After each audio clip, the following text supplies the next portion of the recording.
On this episode, we learn about a walking program in El Paso, Texas. Then we head north to New Mexico, where almost 1/4 of fatal crashes involve an unlicensed driver. Finally, we head west to Tempe, Arizona, to take a close look at a major traffic calming project.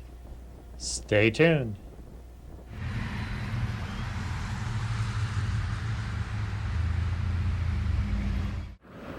We're in El Paso talking with Tommy Tinajero, who's a program officer with the Paso del Norte Health Foundation. What is the foundation?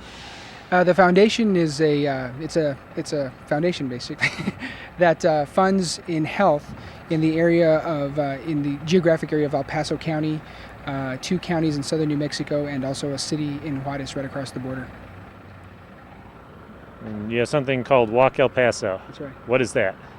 Well, that is a program or an initiative that resulted from a survey that we conducted in 1996, in which we found out that about 75% of the adult population was at risk of being sedentary, and there were high incidences of diabetes and other diseases like cardiovascular disease.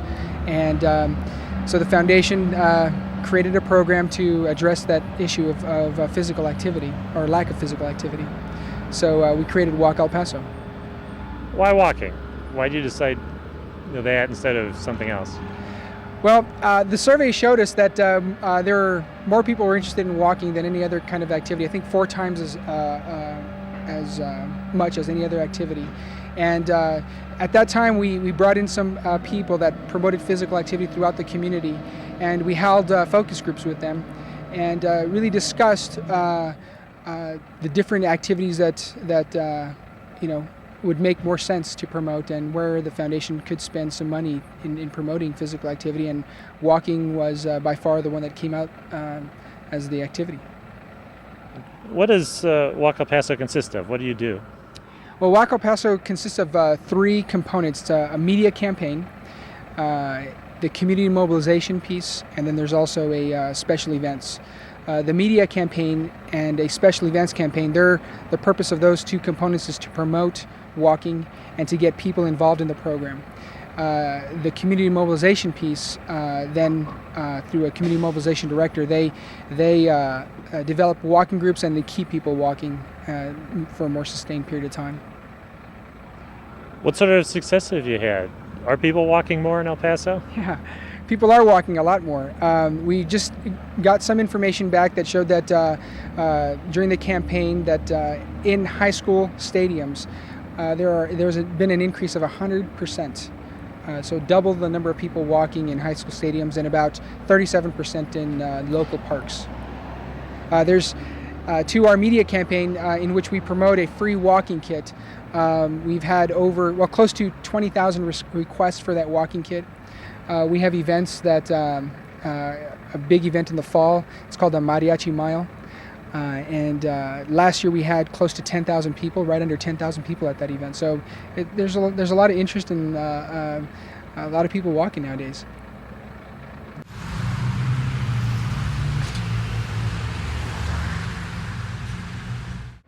We're talking with Bea Esparza, who's Community Mobilization Director for Walk El Paso. How did you get to be Community Mobilization Director? Well, I'm basically with the Y, John, and what the Y did is that we applied for a grant to work with the foundation on this walking initiative. So we did get awarded the part of the grant that allows us to do actual community mobilization in the city of El Paso. Basically what that means is that we are responsible for going out and developing the walking groups and getting people actually mobilized and formalized to actually be walking out there. So you're where the shoe leather hits the sidewalk, so to speak. What do you find are people's concerns? What motivates people to get out walking?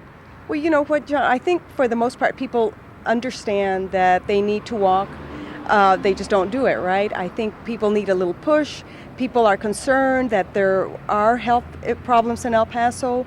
We have lots of chronic disease, and people are beginning to know and understand because of several of the initiatives that the Paso del Norte has.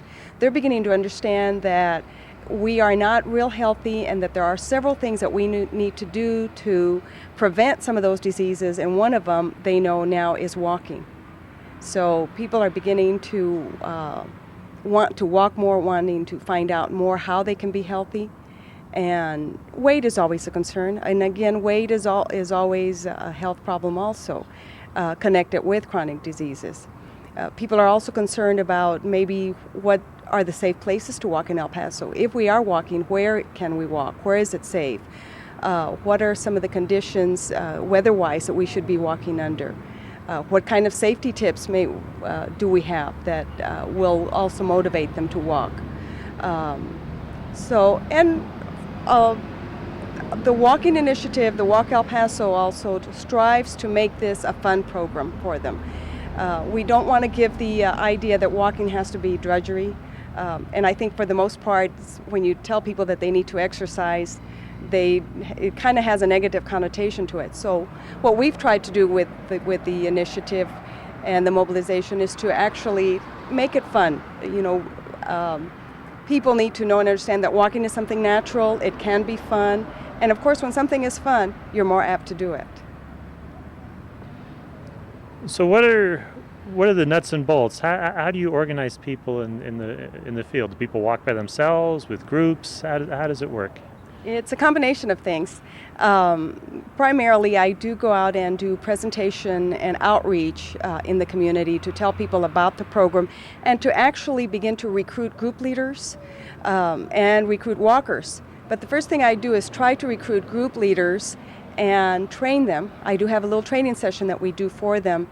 And within that training session, we do teach some skills on how to recruit, how to motivate people, where to actually go out and do the recruitments, such as in the work sites, in schools, in PTAs, churches, almost anywhere where you have a captive audience, we can go out and develop a walking group. El Paso is a bilingual area. How have you been able to deal with language differences and cultural differences? Okay. You said it. El Paso is a bilingual and binational, in a sense, community. And I myself am bilingual, and just about everyone we recruit, just about everyone in El Paso now is beginning to be bilingual. We do have our messages in English and in Spanish. As an example, we do have a walking kit that is available for people in English and in Spanish, and the walking kit has various types of information that a walker needs to start a walking program. I do the presentations in English and in Spanish. We also do much of our community awareness out there and outreach in English and in Spanish. My assistant also is bilingual, and so we are targeting the population as a whole in the languages, and of course with the Hispanic culture being so strong in El Paso, we also do some of our special events in more of a cultural type of environment, again to motivate people. So we do have something for everyone.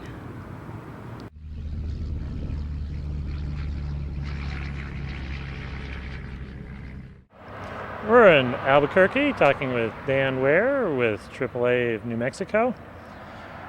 AAA just came out with a study on unlicensed drivers involved in accidents. What did you find out?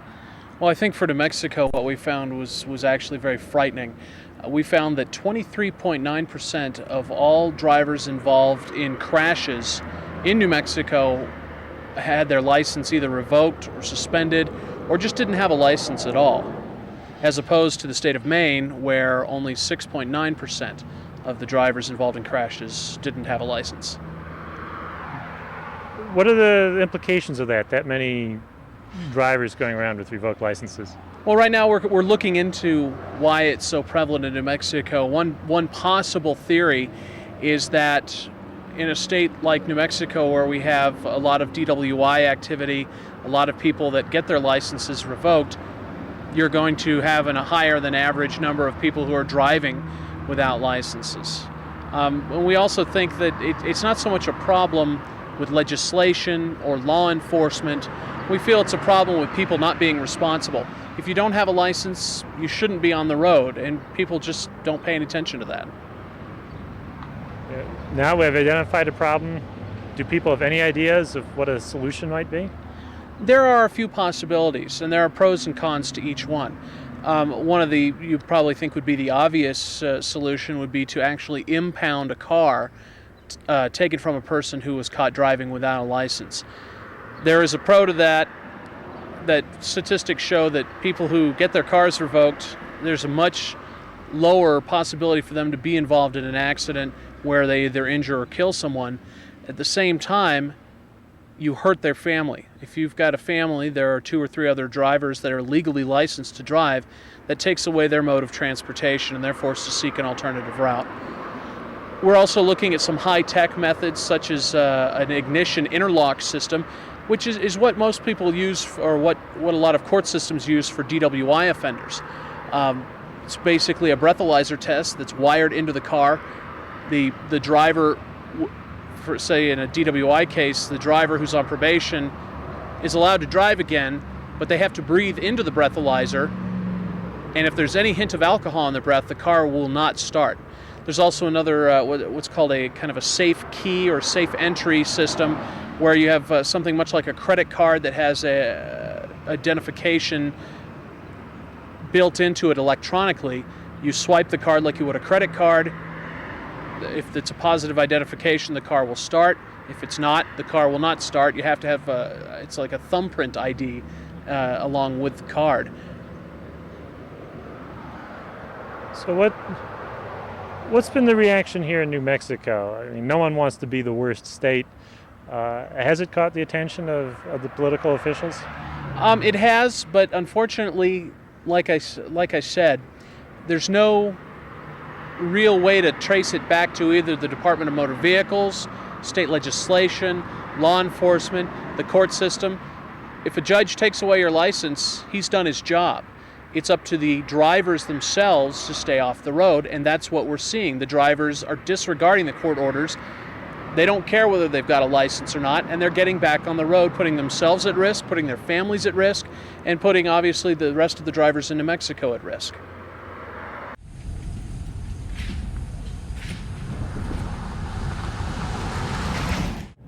We're along 5th Street in Tempe, Arizona, talking with Betsy Mall, who is a planner with the city.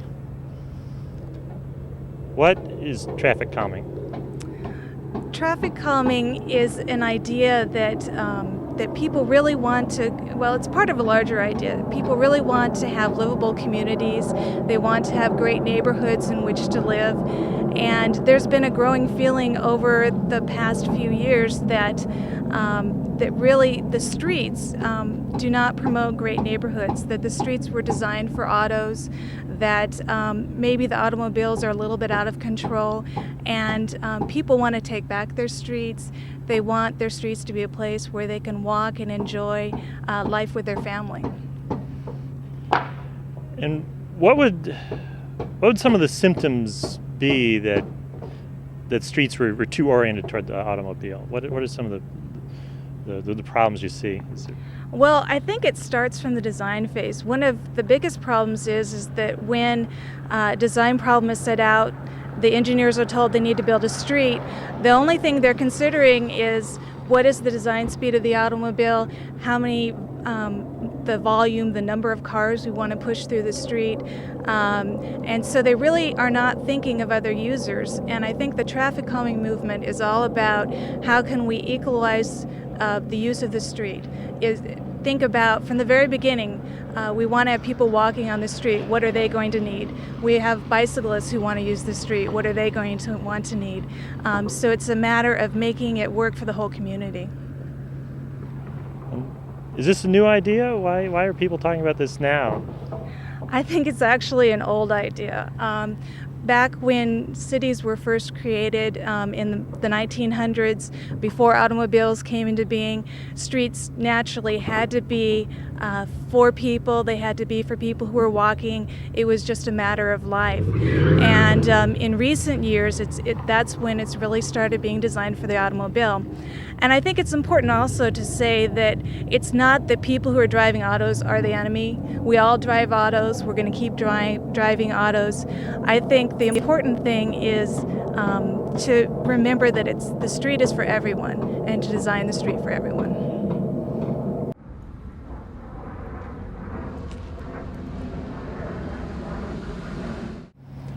We're talking with Margaret Cheetah, who's a neighborhood advocate. You live in this neighborhood. What were some of the problems you had with traffic? Well, it really started out with a number of traffic changes around the neighborhood. Things like new freeways going in, no direct access to the downtown. So our neighborhood kind of became the path of choice for people getting to the downtown from the freeways. So the street was kind of enhanced with signalization and things like that to make it able to handle more capacity. And we went from 2,800 cars a day to 14,000 cars a day. And that happened really over a period of maybe 3 to 6 months. So real quickly the neighborhood woke up and said, whoa, wait a minute. We have a lot of single family houses. A neighbor, sorry. We have a lot of single family houses, duplexes, apartments, all facing 5th Street. And it became really a dividing line between the neighborhood. 5th Street is the only street that goes all the way through our neighborhood, east-west, and so it's the only way for everybody who lives here to get in and out of the neighborhood. We have a Boys and Girls Club, which is now becoming a community center, a park, an elementary school, and a local market that are all along this corridor. So it's a really important pedestrian facility. Of course, the street was designed, back in the 50s when pedestrians weren't exactly the motivator for designing a street. We started talking to the city about 5 years ago, maybe a little bit longer, about the issues and concerns that we had. And at that point in time, there was no such thing as traffic calming in the city of Tempe. There were no pedestrian programs or traffic calming programs.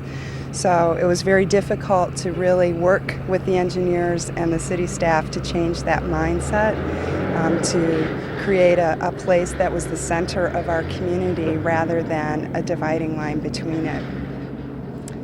So what sort of process did you have to go through then? I mean, as a concerned citizen, what steps did you take to see something happen? Well, we tried the really nice approach of just going and talking to staff and talking to the head engineer, things like that. I think the first answer we got was, I'd rather become a speed hump than install one on one of my streets. So we kind of gave up on the rational approach. I did write a position paper about 5th Street. I did a lot of research on my own, just internet research on traffic calming and what it is and how streets can be multimodal. And we got that at least into the right hands in terms of the transit staff and the neighborhood staff. And they did end up using that to write a grant to get funds to do a design for the street. In order to really get the political will behind it and the upper management support of the project, we did have to do some kind of radical activist sort of things. We started opposing development on either side of our neighborhood, stating that it would increase the traffic volumes. We did have average speeds, the 85th percentile, of 38 miles per hour on this residential street that really should be 25. So we kind of started saying the volumes are out of control, the speeds are out of control, so we're going to start opposing development. This is an area that is, very priority for the city of Tempe in terms of redevelopment and intensification, and within the neighborhood, next to the neighborhood, in the downtown, in the Rio Salado project. So that really got the city council's attention, and they kind of said, make it so. And once the city decided it had to do something, what was the neighborhood involvement in working on the plans? How did they get your input? The city did a marvelous job on the public process. They did hire consultants, but the full staff worked on the project as well. They did a series of public meetings. We did design sessions. We identified all of the problems and concerns, learned about all the different methods that can be used to address the issues that were here. And, to a large extent, the public really did have the opportunity to make choices in what kinds of things they wanted to see happen.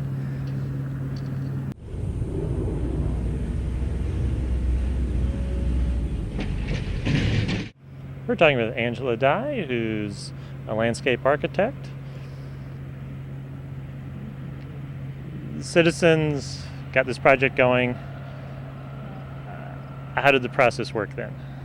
Well, basically the city was very willing. They took up the mantle and hired a firm to go ahead and try to reach resolution on how we were going to design the street to lower traffic volumes, traffic speed, increase usability by pedestrians, and make sure that the bicycles could still use the street as in a bike lane.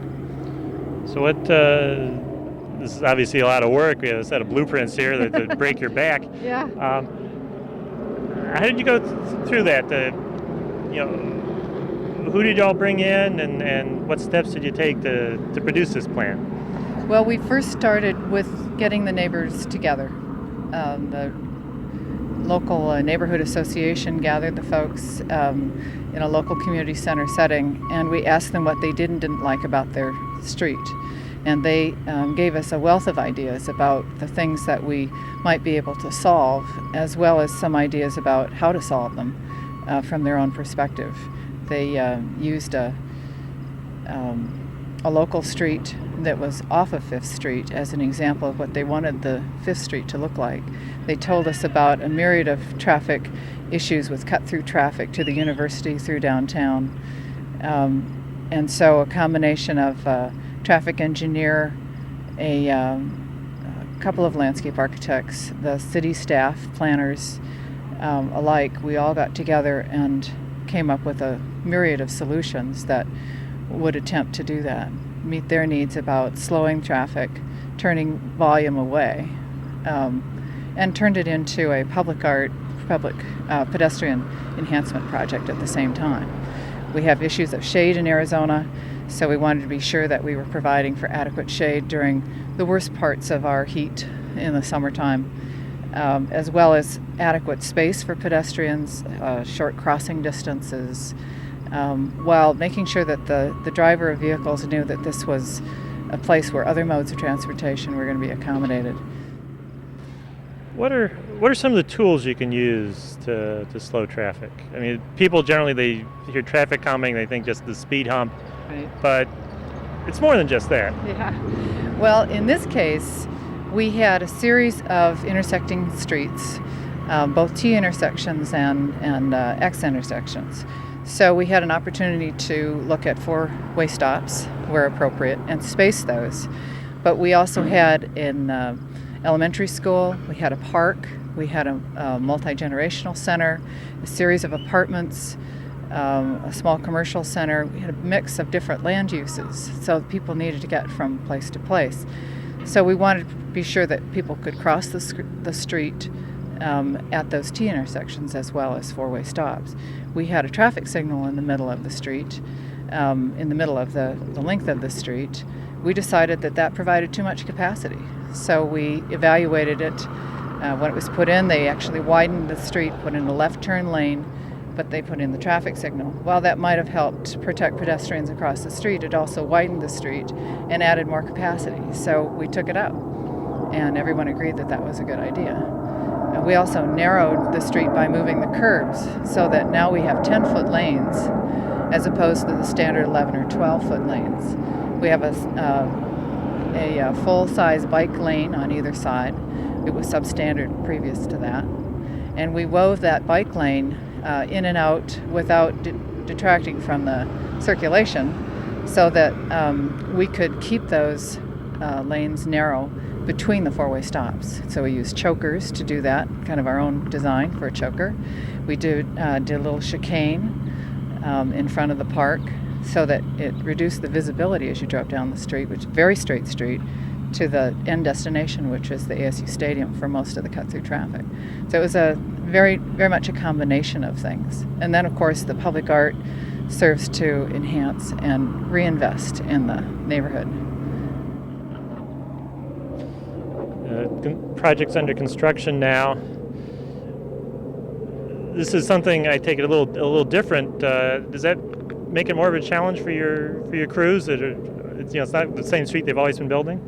Well, actually, the neighbors have been very enthusiastic. They finally see dust flying, and that's great traffic calming. Yeah. So that's been actually a good thing. They're hoping that we expect it will be done in December, which means it'll disrupt part of the football traffic, and everybody's actually kind of pleased about that.